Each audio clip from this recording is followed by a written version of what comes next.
Today it is my goal to talk about hemorrhagic stroke. One day it is my goal in life to pursue a goal in the medical field. Hopefully I plan on becoming a nurse practitioner, but we'll see. So it gives me great pleasure in talking about a hemorrhagic stroke because this is something that I enjoy highly. It just interests me a lot.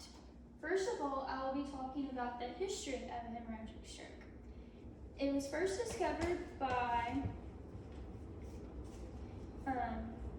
Jacob Lepfer, according to an article on the 2011 Healthline by Rachel Knoll. The hemorrhagic stroke was discovered in the 1600s. However, before then, a lot of people were dying of them, but they didn't know why. They just had a theory, but they couldn't prove the theory yet because the medical technology has not progressed.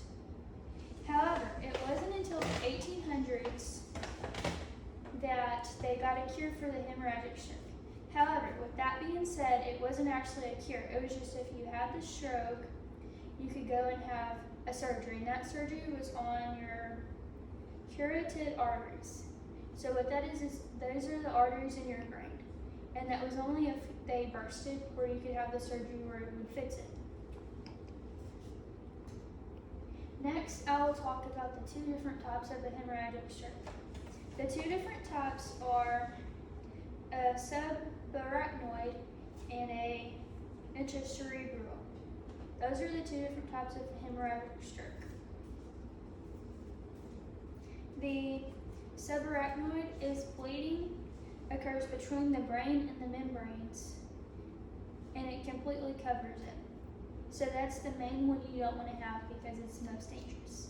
However, the second one, the intracerebral hemorrhagic stroke, is also very dangerous, but it's bleeding on only the top of the brain where blood vessels burst.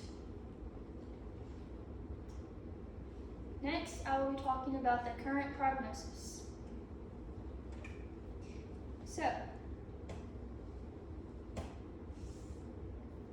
the current prognosis is if you have your blood vessels burst in your brain, AVMs, any bleeding disorders, head injuries, and if you take blood thinning medicine. So while the blood thinning medicine may not seem like a lot, it is. Because what that does is where it thins your blood, and then it also makes your arteries weaken in your brain. And whenever your arteries become weakened in your brain, it can cause your arteries to burst. And that's whenever the stroke happens. Now I'll talk about the symptoms.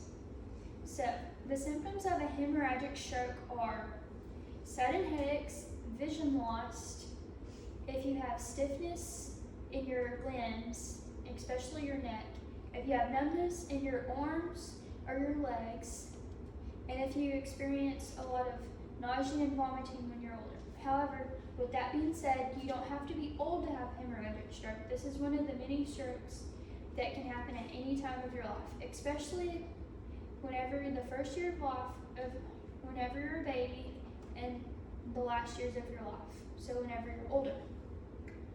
And this was all found on Medical News Today by Brian Wu. He wrote this article so that way more people can become aware of a hemorrhagic stroke. Also, another symptom would be hand tremors. So if you're old and you're all shaky and all these symptoms occur, I would highly recommend you to go to the hospital and get it checked out before you have the stroke, because the stroke could be very different. Now I'll talk about the future of the disease.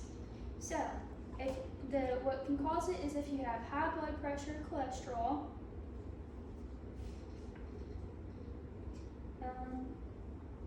if you have diabetes, being overweight, you use lots of tobacco products, those could all lead up to it. In conclusion, I would highly recommend you all to exercise, stop using tobacco products, make healthy eating choices, and if you experience any of the symptoms, go to the doctor right away so that way you could have a treatment done.